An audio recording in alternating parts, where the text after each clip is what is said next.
And so, on behalf of all four former presidents who are here, President Ford, President Carter, President Reagan, President Bush, and on behalf of a grateful nation, we bid farewell to Richard Milhouse Nixon.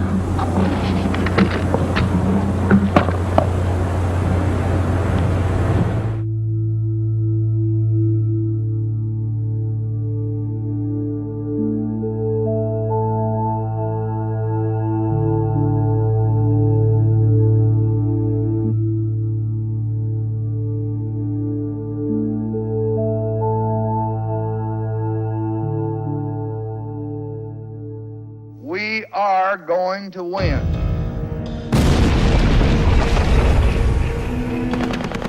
Quit making national heroes out of those who steal secrets and publish them in the newspaper.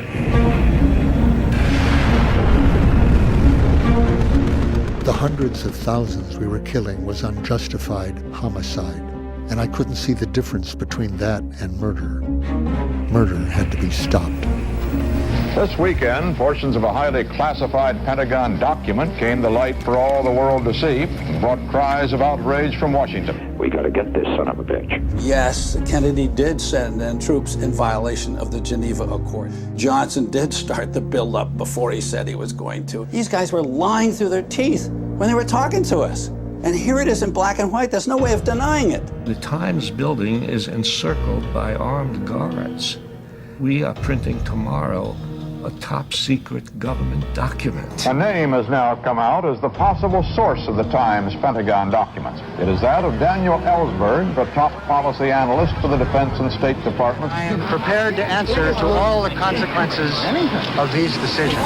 Henry Kissinger said that Daniel Ellsberg was the most dangerous man in America, and he had to be stopped. The study was 47 volumes, 7,000 pages. It would take me months of Xeroxing. We've dropped another 200,000 tons of bombs on Indochina. That's 10 Hiroshimas, 1 Hiroshima a week. What has remained significant about the release of the Pentagon Papers is the decision by a public official to give priority to conscience as compared to career. Daniel Ellsberg, whatever his intentions, gave aid and comfort to the enemy.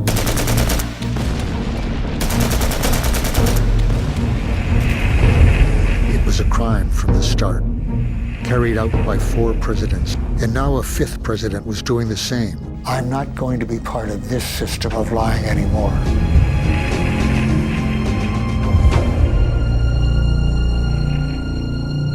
It wasn't that we were on the wrong side. We were the wrong side. A ceasefire will begin at 7 p.m. this Saturday, January 27, Washington time. Within 60 days from this Saturday, all Americans held prisoners of war throughout Indochina will be released. During the same 60-day period, all American forces will be withdrawn from South Vietnam.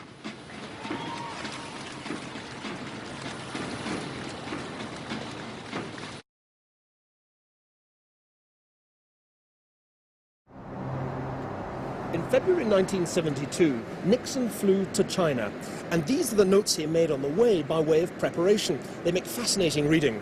What they want: number 1, build up their world credentials. Number 2, Taiwan. Number 3, get US out of Asia. And then you read on, and you get to what we both want: restraint on USSR. It wasn't that Nixon expected the Chinese somehow to bail him out of Indochina. It was more that an opening to Beijing was designed to put pressure on the Soviets, in particular to make them more open to the idea of an agreement on strategic arms limitation. So when Nixon arrived in China, it wasn't to boast about the superiority of the American way of life, as he'd done in Moscow in 1959. On the contrary, he was perfectly ready to conceal his deep-seated distaste for communism for the sake of thawing the Cold War. This was the moment, Nixon believed, that would secure his place in history, and he wasn't about to let anyone share the limelight. To Kissinger's intense irritation, no one apart from Nixon's wife was allowed off the plane until after the first presidential handshake.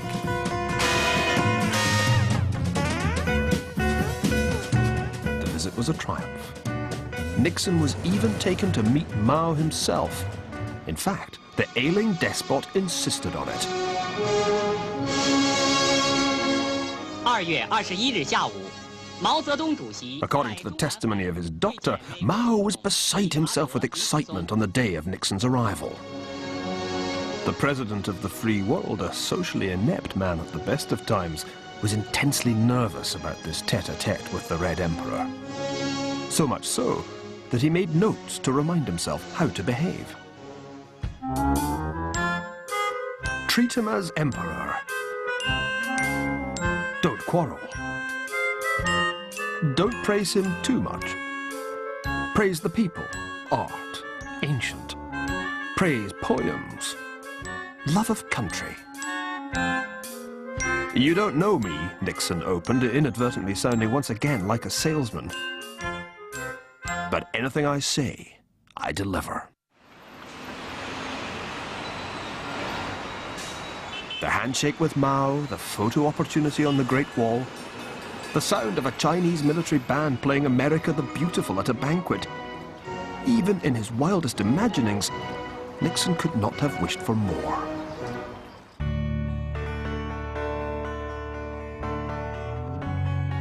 The Soviets were forced to the negotiating table, just as Kissinger had hoped. Within 3 months, Nixon and Brezhnev had signed 2 arms control pacts. This was the week that changed the world, Nixon proclaimed. His reward was triumphant re-election.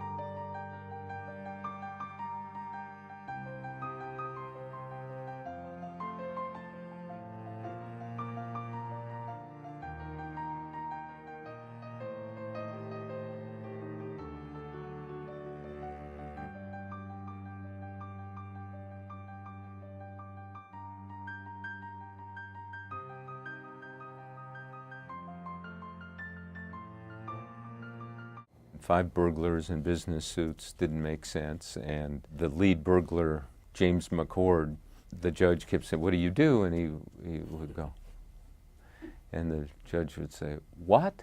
And McCord kept trying to ask it and mute it. And finally the judge said, "Where have you previously worked, or where did you work?" And then he went, "CIA."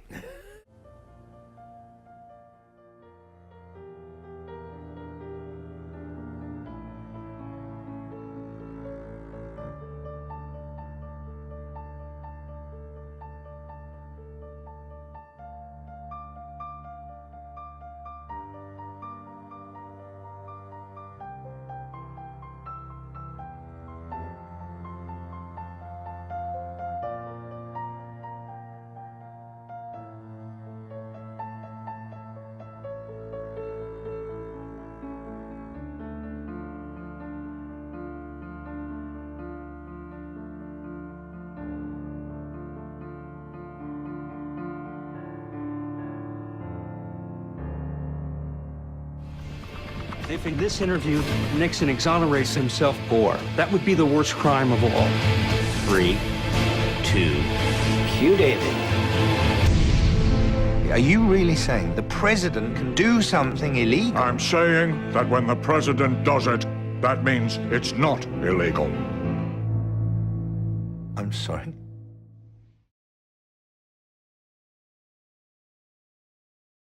The president, the intern, the accusations, and the denials.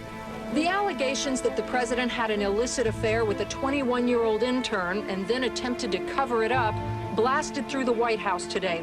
This scandal could unravel the administration.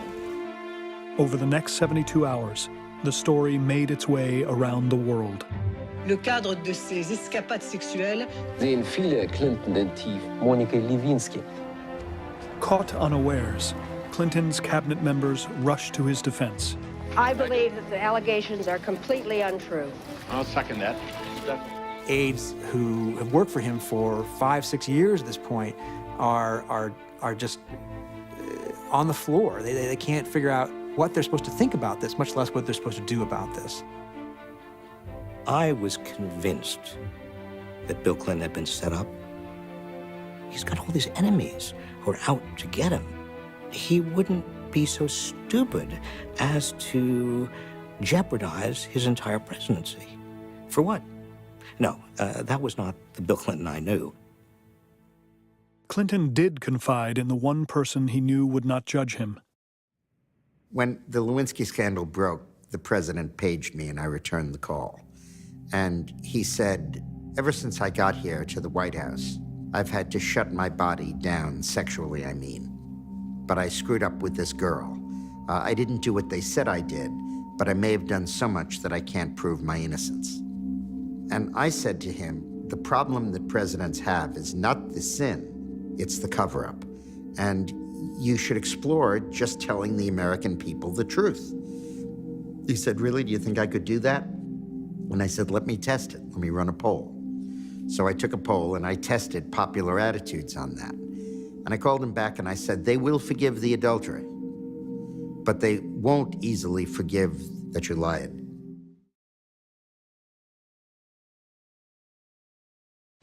A few hours ago, I spoke with Iraqi Prime Minister Maliki. I reaffirmed that the United States keeps its commitments. He spoke of the determination of the Iraqi people to forge their own future. We are in full agreement about how to move forward. So, today, I can report that, as promised, the rest of our troops in Iraq will come home by the end of the year. After nearly 9 years, America's war in Iraq will be over. I understand there are some political contests going on tonight. Taking the opportunity to rail against what he called bluster and big talk by the Republican candidates for threatening war with Iran over its suspected nuclear weapons program. Those who are beating the drums of war should explain clearly to the American people what they think the costs and benefits would be. I'm not one of those people. You did very publicly say, we've got Israel's back. What does that mean? What it means is that historically we have always cooperated with Israel with respect to the defense of Israel. It was not a military doctrine that we were laying out for any particular military action. The president seemed eager to engage, to campaign, rejecting suggestions he wants high gas prices to force Americans to consume less. Do you think the President of the United States going into re-election wants gas prices to go up higher?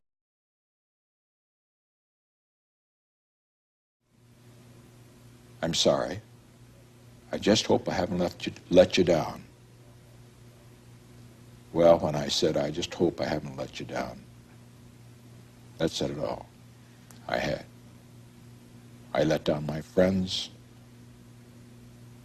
I let down the country. I let down our system of government and the dreams of all those young people that ought to get into government but will think it's all too corrupt and the rest. Most of all, I let down an opportunity that I would have had for 2.5 more years to proceed on great projects and programs for building a lasting peace, which has been my dream, as you know, from our first interview in 1968, before I had any thought I might even win that year. I didn't tell you I didn't think I might win, but I wasn't sure. Yep, I let the American people down. And I have to carry that burden with me for the rest of my life.